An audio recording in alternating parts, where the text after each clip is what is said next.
Shalom, selamat pagi Bapak Ibu serta saudara yang terkasih. Kiranya berkat, damai sejahtera dan sukacita dari Tuhan Yesus Kristus senantiasa menyertai kita sekalian. Sebelum kita mendengarkan firman Tuhan dan renungan, marilah kita berdoa. Tuhan Allah Bapa yang Maha Baik, kami sungguh bersyukur atas kebaikan dan kemurahan-Mu, karena Engkau Tuhan yang selalu melindungi, menolong dan menopang kami. Terima kasih atas setiap kebaikan-Mu ya Tuhan. Jika saat ini kami akan mendengarkan firman-Mu, urapilah kami dengan Roh Kudus-Mu, agar kami dapat mengerti dan memahami apa yang Tuhan sampaikan kepada kami. Bimbing kami, agar karakter kami semakin hari, semakin bertumbuh menjadi lebih baik, sehingga semakin berkenan di hati Tuhan. Terima kasih Tuhan, di dalam nama Tuhan Yesus Kristus kami sambut berkat firman-Mu. Amin. Bapak Ibu serta saudara yang dikasihi oleh Tuhan, bacaan firman Tuhan saat ini diambil dari TB2, Kitab Roma pasal 8 ayat 28. Demikianlah sabda Tuhan. Kita tahu bahwa Dia turut bekerja dalam segala sesuatu demi kebaikan orang-orang yang mengasihi Allah, yaitu mereka yang terpanggil sesuai dengan rencananya. Tema renungan saat ini adalah terimalah kehendak-Nya. Bapak Ibu serta saudara yang terkasih, di suatu desa terpencil tinggallah satu keluarga yang takut akan Tuhan.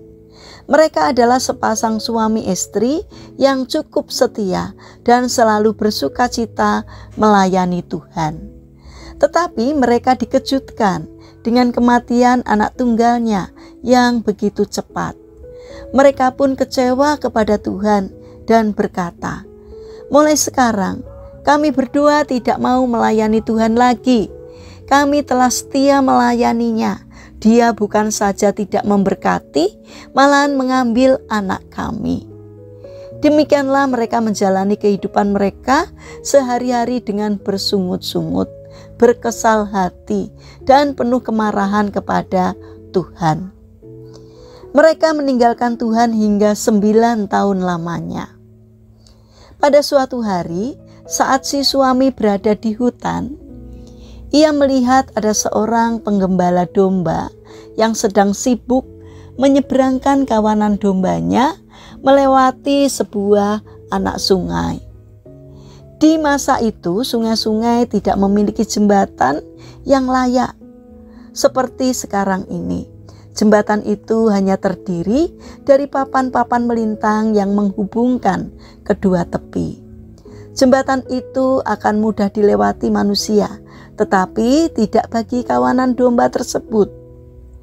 Domba adalah hewan penakut dan bodoh. Sebab itu sesekali si gembala mencambuk dan mendorong domba-domba tersebut. Tetapi mereka tetap tidak berkutik dan tidak berani menyeberang. Akhirnya gembala tersebut mencoba mengambil seekor anak domba kesayangan induknya dan kemudian menggendong domba kecil itu melintasi jembatan tersebut hingga sampai di seberang. Melihat anaknya sudah sampai di seberang, maka sang induk domba dan kawanan lainnya mencoba memberanikan diri melewati jembatan itu dan akhirnya berhasil sampai di seberang. Melihat peristiwa tersebut, si suami seolah-olah terbangun dari tidur panjangnya. Beberapa hari kemudian ia bersaksi, "Karena Tuhan tidak menghendakiku tertinggal di seberang sungai ini, maka Dia telah membawa anakku menyeberang lebih dulu." Domba yang begitu bodoh saja akhirnya memberanikan diri untuk menyeberang. Mengapa aku masih saja bersungut-sungut dan bukannya mempersiapkan diri untuk menyeberang ke tempat anakku di surga? Bapak Ibu serta saudara yang terkasih, satu hal yang harus kita ingat, bahwa Tuhan memiliki banyak cara untuk membawa anak-anaknya ke surga. Apakah ada di antara kita yang mungkin baru saja kehilangan orang yang dikasihi? Jangan pernah kecewa dan bersungut-sungut kepada Tuhan. untuk segala sesuatu yang terjadi di muka bumi ini. Tuhan selalu punya alasan. Berita baiknya adalah Tuhan selalu memiliki alasan yang terbaik di balik setiap peristiwa yang kita alami. Untuk kebaikan kita, semua anak-anaknya yang dikasihinya. Mari kita bangun karakter untuk tidak egois. Mari belajar untuk menerima kehendak Tuhan dalam kehidupan adalah cara yang terbaik. Mari kita berdoa. Tuhan Yesus yang Maha Baik, bukalah hati kami agar kami dapat menerima setiap kehendak-Mu yang terjadi dalam hidup kami. Kami percaya kehendak-Mu pada akhirnya selalu mendatangkan berkat bagi kami. Bapa yang Maha Kasih, kami mendoakan bagi mereka yang mengalami permasalahan dan kesulitan hidup. Kiranya Tuhan berkenan hadir untuk menolong mereka. Bagi mereka yang terbaring sakit, kiranya Tuhan memberkati setiap upaya yang mereka lakukan. Kiranya Tuhan berkenan untuk menjamah dan menyembuhkannya. Bapa yang Maha Baik, kami ingin menyerahkan setiap rencana dan aktivitas kami hari ini kepadamu.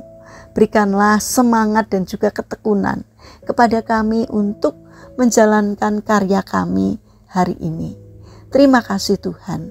Kami serahkan doa dan permohonan kami hanya di dalam nama Tuhan Yesus Kristus. Amin. Puji Tuhan Bapak Ibu serta saudara yang terkasih, kiranya firman Tuhan dan renungan hari ini dapat menjadi berkat bagi kita semua. Haleluya.